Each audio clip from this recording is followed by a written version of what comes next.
بسم اللہ الرحمن الرحیم۔ السلام علیکم ورحمۃ اللہ وبرکاتہ۔ جی ناظرین، آج کی ویڈیو میں ہم آپ کو بتائیں گے کہ قوم سمود نے حضرت صالح علیہ السلام کے قتل کا منصوبہ اس طرح بنایا۔ اس شہر میں 9 آدمی تھے جو بڑے فسادی تھے، جن کے بارے میں پروردگار عالم جل جلالہ نے خبر دی ہے۔ ارشاد ہے، اور شہر میں 9 خاندان تھے جو زمین میں فساد مچاتے تھے اور اصلاح کا کام نہ کرتے تھے۔ انہوں نے کہا کہ تم لوگ اللہ کی قسم کھاؤ کہ ہم اس کو اور اس کے لوگوں کو چپکے سے ہلاک کر دیں گے، پھر اس کے ولی سے کہہ دیں گے کہ ہم اس کے گھر والوں کی ہلاکت کے وقت موجود نہ تھے اور بے شک ہم سچے ہیں۔ یہ 9 آدمی شہر کے رئیس اور سردار تھے اور بڑے فسادی بھی تھے۔ انہی کے مشورے سے اونٹنی کو مارا گیا تھا۔ ان بدبختوں کے نام یہ ہیں: رعا، رام، حرم، حریم، داب، ثواب، مستہ، قدار، اور ایک کا نام معلوم نہیں ہے۔ ایک دن انہوں نے باہم پکا وعدہ کیا کہ رات میں چپ چاپ حضرت صالح علیہ السلام اور ان کے بال بچوں کو ہلاک کر دیں گے اور ان کے ورثاء اور قوم سے کہہ دیں گے کہ ہم کو کیا خبر ہے، اگر حضرت صالح علیہ السلام نبی ہے تو ہمارے ہاتھ نہ لگے گا، ورنہ اس کو بھی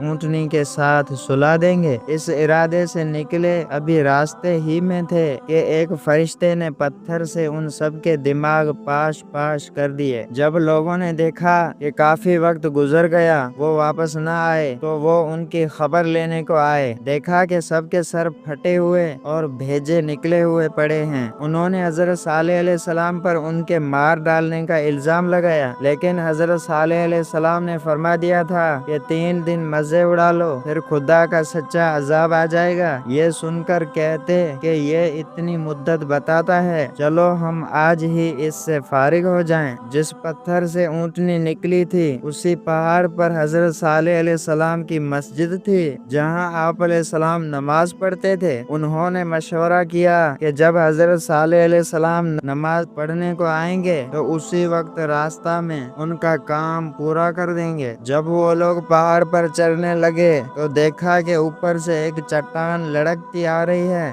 وہ اپنی جان بچانے کے واسطے ایک غار میں گھس گئے۔ چٹان نے آ کر اس غار کا منہ بند کر دیا اور وہ اندر ہی ہلاک ہو گئے۔ انہوں نے حضرت صالح علیہ السلام کو خفیہ تدبیر سے قتل کرنا چاہا تو خدا نے ان کو پوشیدہ غار میں ہلاک کر دیا، جیسا کہ فرمان باری تعالیٰ ہے۔ اور انہوں نے ایک تدبیر کی اور ہم نے بھی ایک تدبیر کی اور ان کو خبر بھی نہ ہوئی، بس دیکھیے کیسا ہوا ان کی تدبیر کا انجام۔ ہم نے ان کو اور ان کی پوری قوم کو ہلاک کر دیا۔ عذاب الہی کے آثار: قدار اور اس کے 8 یار سب سے پہلے خسیر الدنیا والآخرہ بنے۔ باقی لوگ دوسرے دن جب صبح کو اٹھے سب کے منہ سرخ تھے۔ جب قدار وغیرہ کے وارثوں نے ان کی لاشیں دیکھیں تو سب شہر والے حضرت صالح علیہ السلام کے گھر پر چڑھ آئے اور آپ کے گھر کو گھیر لیا اور کہنے لگے کہ تم نے اونٹنی کے عوض میں ہمارے 9 آدمیوں کو مار ڈالا، اب ہم ان کے بدلے تم کو اور تمہارے گھر والوں کو مار ڈالیں گے۔ حضرت صالح علیہ السلام نے فرمایا کہ ہم ان لوگوں کو مارنے نہیں گئے تھے، بلکہ یہ خود ہمارے گھر پر چڑھ آئے تھے۔ تو پروردگار عالم نے غیب سے ان کو سزا دی۔ یہ اسی گفتگو میں تھے کہ جندہ بن عمرو، جو مشرف بہ اسلام ہوئے تھے، اپنی فوج لے کر حضرت صالح علیہ السلام کی مدد کو آئے اور کافروں سے مقابلہ کیا۔ آخر چند آدمیوں نے درمیان میں آ کر یہ فیصلہ کیا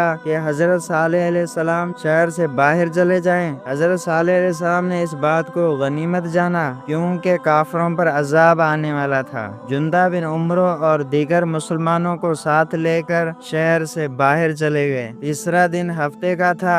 صبح کو جب شہر کے لوگ نیند سے بیدار ہوئے تو سب کے منہ کالے تھے۔ اس دن سب نہایت غم میں مبتلا رہے کہ کیا ہوگا۔ آخرکار انہوں نے یہ بات سوچی کہ اپنے مضبوط مکانات خالی کریں۔ جب خدا کا عذاب آئے گا تو ان مکانوں میں پناہ لیں گے جو پہاڑ تراش کر بنائے گئے تھے، یعنی خدا کے عذاب سے ان مضبوط مکانوں میں چھپ کر پناہ لیں گے، ان میں کوئی دہشت وغیرہ نہ ہوگی۔ حاصل کلام یہ ہے کہ اسی دن کی صبح کو حضرت جبرائیل علیہ السلام بموجب حکم پروردگار عالم جل جلالہ آسمان اور زمین کے درمیان ایک دہشت ناک صورت میں ظاہر ہوئے اور ایک ایسی سخت